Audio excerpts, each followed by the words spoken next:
রাহুল রাহুল তোর বাবা পাঠিয়ে দিচ্ছে, তোর কি একটু কষ্ট হচ্ছে না? আমি কুন্তল তুই কেন বুঝতে চাইছিস না? রাহুল কোম্পানির এমডি হয়ে তোকে নিচে ফেলে সে অনেক উপরে উঠে গেছে। আমি কি করতে পারি? বল, তোর মনটা কি পাথর দিয়ে গড়া? তোর দেহে কি গন্ডারের চামড়া? চুপ কর, চুপ কর। মনটা আমার পাথর দিয়ে গড়া নয়, গায়ে আমার গন্ডারের চামড়া নেই। আমার মনটা আনন্দ উৎফুল্ল হয়, ব্যথা বেদনায় কেঁদে ওঠে। তাতে একা নিভৃতে দাঁড়িয়ে আমার মনে অনেক প্রশ্ন জাগে মা, অনেক প্রশ্ন জাগে। আচ্ছা আচ্ছা মা, আমি আর রাহুল দুজন তো রণবিচ্ছেদ ছিল, তাহলে তুই বলতে পারো না, তুই বলতে পারো ওই বাবা বেশি রাহুলকে পছন্দ করে কেন? বাবার সামনে রাহুল যতখানি সহজ হতে পারে আমি পারি না কেন? মা তুমি তো আমার নারী নক্ষত্র সব জানো মা, সব জানো। তুই বলতে পারো ওই রাহুল যখন উদাহ করতে গান গায় আমিও চেষ্টা করি না, কিন্তু আমার গলাতে সুর আসে না মা, গলাতে সুর আসে না। তখন কেন মনে হয় মা, কেন মনে হয় ওই রাহুলের কণ্ঠটা আমি চিরদিনের জন্য বন্ধ করি? গৌরী সেদিন রাহুলকে বলেছিল মেঘ, আমাকে বলেছিল গরল। তাই প্রত্যেকটা মানুষ বেশি রাহুলকে ভালোবাসে, সবাই রাহুলকে বেশি ভালোবাসে, সবাই রাহুলকে বেশি সহ্য করে। আমাকে কেন ভালোবাসে না? আমাকে কেন ভালোবাসে? মাধু, ভাগ্যে যদি আমার তেল ছিল মা, তাহলে পৃথিবীর আলো তুমি আমাকে কেন দেখতে না? কেন তুমি একে আদর করে এক ফোঁটা নুন দিয়ে মেরে ফেলতে পারোনি? মাধু, জীবনটা আমার পুতুল খেলা, সুতোর টানেই নাচি, মন্দ ভালো খেলাই আমি এই বসে আছি। তবু আমি নাটের রাজা, মঞ্চ সাজাই রোজ। আমার মুখে হাসি কান্না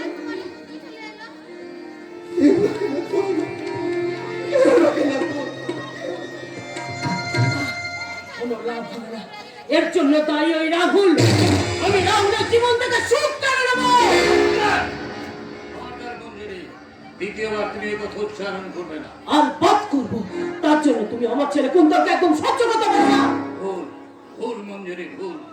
তোমার ছেলে বলে যদি আমি কুন্তলকে দূরে সরিয়ে দিতাম, তাহলে কুন্তল এই রণবীর চ্যাটার্জির ছেলে হিসেবে এই সমাজে মাথা উঁচু করে দাঁড়াতে পারত।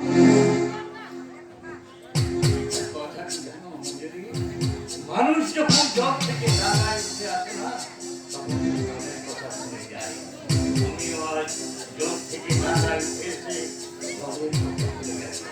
আজ থেকে 25 বছর আগের কথাটা একবার মনে করে দেখো তো মঞ্জুরি। সেদিন যদি আমি স্ত্রীর মর্যাদা দিয়ে তোমাকে আশ্রয় না দিতাম, তাহলে আজ কোথায় আর কোথায় থাকতো তোমার ছেলে কুন্তল?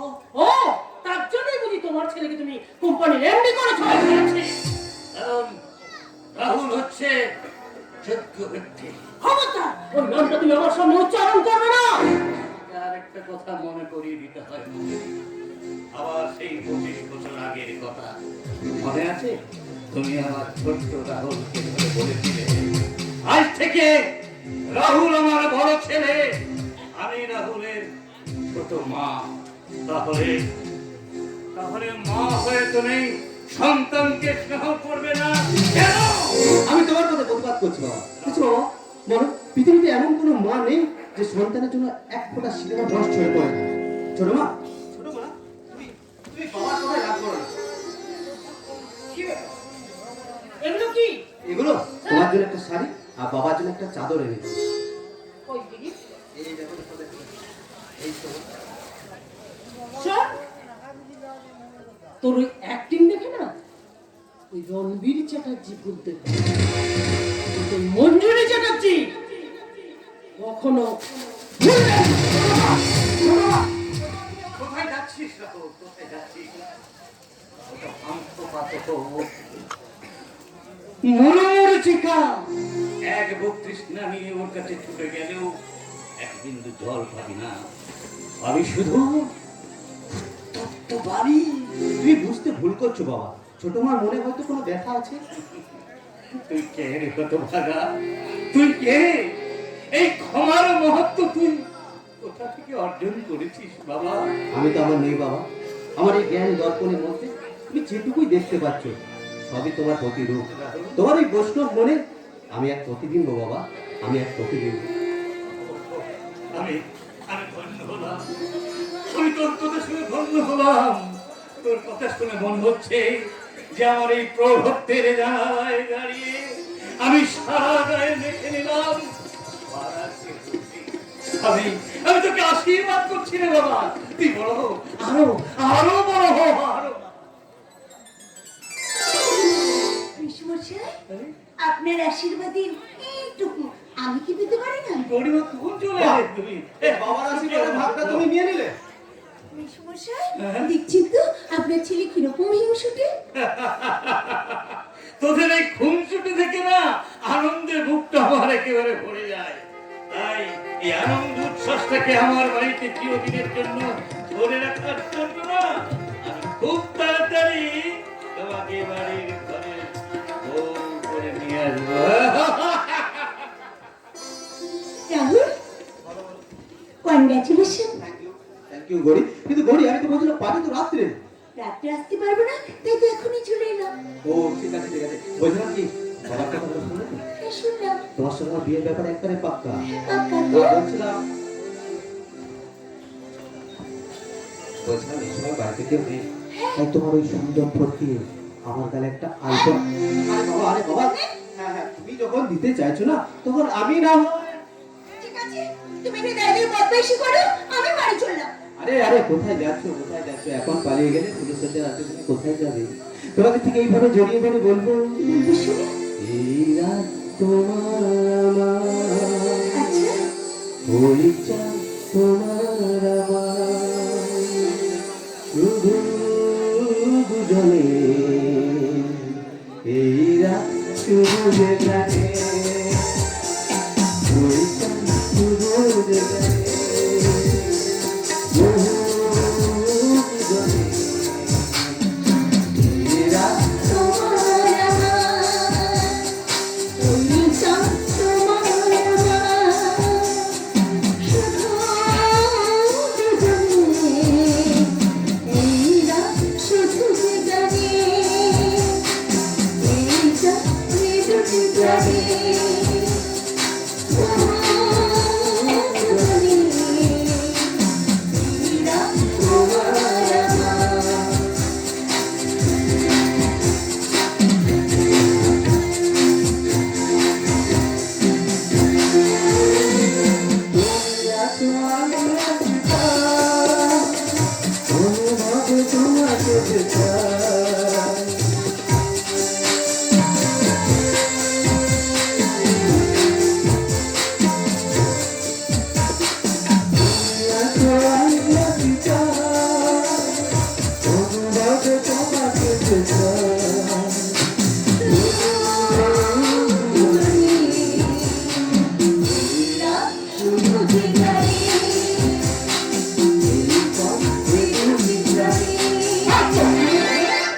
এই তোরা কি বলতো? যেভাবে প্রেমের গাড়িটা চালাচ্ছিলি না, এখনই মুখোমুখি এসে অ্যাক্সিডেন্ট হয়ে যেত। এই অসময়ে এসে আমার প্রেমের 12টাই বাজিয়ে দিলি। সত্যি কুন্তল, তুমি বড্ড বেরসি। আরে যার মনে এক ফোঁটাও রস নেই সে তো একটু বেরোসিত হবে। কি বল রাহুল? আরে তুই আরে আয় আয় আয় আয় আয়। আরে গরি, এ আমার বাল্যকালে বন্ধু, চক্ষু বিশেষজ্ঞ ডাক্তার ডাক্তার সৌভিক ব্যানার্জি। তাই বুঝি? নমস্কার ডক্টর ব্যানার্জি। নমস্কার নমস্কার বটান, কি ঠিক করলাম? ঠিক বলে ঠিক বলে। কিন্তু সৌভিক দা, তুমি আমাকে বেরসিক বলে কেন? আরে কেন বলবো না? তোমার জীবনে তো প্রেমই আসেনি। কে বললো আমার জীবনে প্রেম আসেনি? আরে আমার জীবনে প্রেম এসেছে, কিন্তু আসল ব্যাপারটা কি হলো জানো? আমি যে মেয়েটাকে ভালোবাসি না, সেই মেয়েটাকে অন্য ছেলেকে ভালোবাসি। তাই তার নামটা বলছি না আমি তোমাদের সামনে, তার নামটা কিন্তু কিছুতেই বলছি না। বল না, বল না, বল না। এই কুন্তল, এই কুন্তল, কি ব্যাপার? তুমি তুমি তুমি কাউকে ভালোবাসো, আমাকে বলনি কেন? এই না বলো, না বলো, এই প্লিজ প্লিজ শোনো। কি বললে? অন্য কোনো ছেলেকে ভালোবাসে? ঠিক আছে, আমি কিন্তু তার সঙ্গে তোমার আবার ভালোবাসা তৈরি করে দেবো। শোনো, তার সঙ্গে কিন্তু আমার আলাপ করে দেওয়া চাই চাই চাই। এগুলি কোথায় চলে? ওহো, বৌদির কাছে মাত্র 8 ঘন্টা ছুটি নিয়েছি কুন্তল। দেরি হলে বৌদি আমাকে আচ্ছা করে পেটাবে। Bye Kuntal, bye Rahul, bye doctor Banerjee, everybody bye. সত্যি গৌরীর হাসিটা যেমন সুন্দর, তেমনি মিষ্টি ওর কথা। এ ব্যাপারে কিন্তু আমি কুন্তলের সঙ্গে একমত। Really really you are lucky. কিন্তু আমার শালা লাগটাই খারাপ, আমার শালা লাগটাই খারাপ। ওই কথায় আছে না, অবাগা যেদিকে যায় সাগর শুকায় যায়। ছি ভাই ছি, তোর মা আমার মা আলাদা হলো, আমাদের শরীরে বইছে রণবীর চ্যাটার্জি রক্ত। তাছাড়া আমরা দুই ভাই হলো বন্ধুর মতো মেলামেশা করি। তাহলে তোমার মনে এত হতেছে কেন কুন্তল? তার কারণ এই রাহুল চ্যাটার্জি। তুই লেখাপড়া গান বাজনা এমনকি প্রেমের উপরে পেছনে ফেলে দিচ্ছিল কোম্পানির শিক্ষক করে বোঝাচ্ছি, কিন্তু আমি তোকে শুধু কাছে তুই নিজে ভাই, এর জন্য তাই তুই নিজে আমি আর তুই প্রথম থেকে একই ক্লাসে পড়াশোনা করেছি। আমি প্রত্যেকটা ক্লাসে ফার্স্ট হয়েছি, কিন্তু তুই পিছিয়ে পড়েছিস। আমরা দুইজনে একই গানের মাস্টার কাছে গান শিখতে গেছি। আমার গলা দিয়ে সুর বেরিয়েছে, তোর গলা দিয়ে সুর বেরোয়নি। কেন আমার গলা দিয়ে সুর বেরোয়নি? কেন আমি সফল হতে পারিনি? রাহুল, কেন আমার গলা দিয়ে সুর বেরোয়নি? রাহুল, তুই ভাই, তুই ভারতে বন্ধুর মতো মেলামেশা করি, বন্ধুর মতো মেলামেশা করি, তাহলে তুই কি পারিস না আমাকে ভালো রাহুল করবি? রাহুল, তুই আমার ভালো রাহুল করবে, রাহুল তুই আমার ভালো রাহুল করবে, রাহুল তুই আমার ভালো রাহুল করবে, রাহুল তুই ভালো করবে।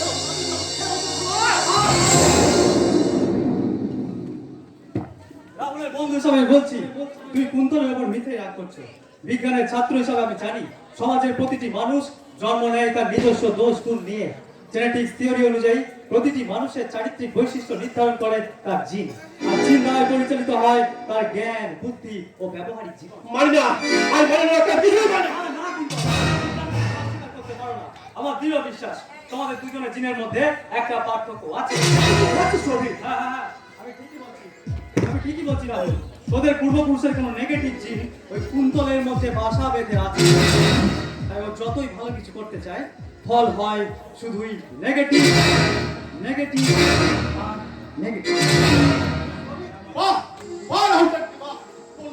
তোর মধ্যে পজিটিভ কি আছে বলে তুই ভালো, আর আমার মধ্যে নেগেটিভ কি আছে বলে আমি খারাপ। মানে সংসারের সবকিছু ভালো তুই একাই ভোগ করতে পারবি, আমি কেন পারবো না? তোর কি চাই বল? এই চ্যাটার্জি কাজটি পূর্ণ মালিকানা, এই গাড়ি বাড়ি বিশাল সম্পত্তি আমি তোকে সব দিয়ে দেবো রে ভাই। কিন্তু তুই একটা কথা মনে রাখিস, তুই যেমন আমি হতে পারবো না, তেমনি রাহুল চ্যাটার্জি কোনোদিন কুন্তল চ্যাটার্জি হতে পারবে না। Do you understand? I think better understand.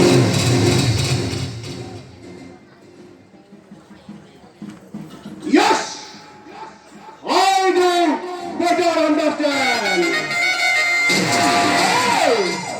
তোর ওই দম্ভ, তোর ওই ছন্দময় গানের সুর আমার এই বুকের মাঝে ঘুমিয়ে থাকা অসুরটাকে চাপিয়ে দিয়ে গেল। শুনেছি পুরাণ কালে সমুদ্র মন্থনের সময় ওই সব অমৃতের সব দেবতারাই ভোগ করেছিল। ওই ওষুধের ভাগ্যে একটা ছিটে ফোটাও জোটে না। কিন্তু এই সংসার সমুদ্রে সব অমৃতের স্বাদ আমি একাই পেতে চাই। এখন আমি একাই পেতে চাই। তাই আজ থেকে তোর জীবনে যা কিছু ভালো জিনিস করবে, সেই ভালো জিনিসগুলো ভাগ আমার চাই। রাহুল, ভাগ আমার চাই। তাই আজ থেকে আমি আমার গোপন ডায়েরি লিখতে শুরু করলাম। তোর জীবনে যা কিছু ভালো জিনিস করবে, সেই ভালো জিনিসগুলোকে আমি সারা কেড়ে নেবো। আমি কেড়ে নেবো।